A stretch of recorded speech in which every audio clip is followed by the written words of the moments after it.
Je, unajua kuna jamii nchini Tanzania ambayo mtoto akizaliwa tu tayari anahesabika kama msomi au tajiri wa baadaye?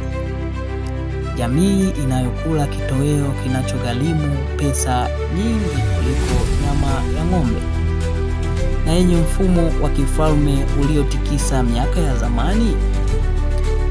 Kuanzia asili za majina yao ya ajabu, mila zao nzito wakati wa misiba na mafanikio, hadi utani wao wa kifahari unaotawala mitandao. Leo tunafungua ukurasa wa siri usiojulikana na wengi kuhusu kabila la Wahaya. Tulia hapo hapo ulipo, maana hizi ni dakika chache zinazobadilisha kabisa jinsi unavyowachukulia watu wa Bukoba na Kagera. Twende pamoja hadi mwisho. Wahaya wanatokea mkoa wa Kagera, kaskazini magharibi mwa Tanzania, katika wilaya kama Bukoba, Muleba, Karagwe, Misenyi na Kyerwa. Jamii hii inasifika kote nchini kwa mambo makuu matatu: elimu ya kiwango cha juu, kujiamini kwa hali ya juu, na mtindo wa maisha wa ufahari.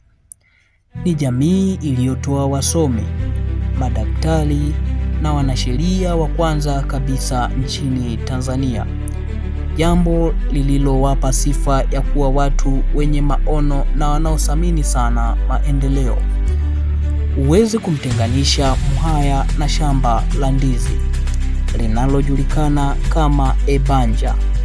Chakula chao kikuu cha kila siku ni matoke au katogo ya ndizi zilizopikwa na samaki, nyama au maharagwe. Lakini kitoweo cha heshima zaidi na cha kipekee kabisa ni senene. Wadudu hawa wa msimu wanasifika kwa ladha ya kipekee na thamani kubwa katika utamaduni wa Kihaya. Kumpakulia mgeni au mume senene ni ishara ya upendo na adabu ya kiwango cha juu kabisa.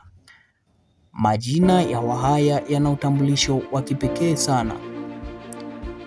Utajua tu huyu ni Mhaya ukisikia majina ya wanaume kama Lweyemamu kwa Kugonza, Lwiza, Byabato, Mutajwa au Kato, na kwa wanawake utasikia majina kama Kokutona, Kokubanza au Juvita. Pia Wahaya wanajulikana kwa utani wao maarufu mtandaoni na mtaani, hasa ule wa kujisifu kwa vitu vya kifahari. Watu hupenda kuwatania kuhusu kupenda kusoma sana, kuongea Kiingereza au Kifaransa katikati ya Kiswahili. Utasikia anaongea Kiswahili anaingizia which is which, na kupenda kuvaa nguo za gharama au kuonyesha mafanikio yao. Mila za Wahaya zimejaa heshima na utaratibu mzito. Mtu anapofanikiwa, mfano kupata elimu ya juu, kazi kubwa au utajiri, jamii humfanyia sherehe kubwa ya kumpongeza inayohusisha familia nzima, ambapo ngoma za asili kama Amakondele na Omutolo hupigwa kwa mbwembwe. Lakini mtu anapofariki, mila za msiba huwa za heshima na utulivu mkubwa. Ndugu kutoka maeneo mbalimbali hukusanyika nyumbani kwa marehemu.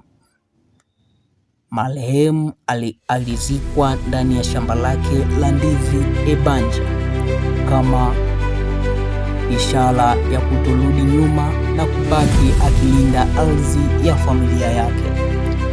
Kutoka kwenye utajiri wa elimu, vyakula vya kitamaduni kama senene na matoke, hadi kwenye heshima ya mila zao, Wahaya wanabaki kuwa nguzo muhimu katika utamaduni wa Tanzania.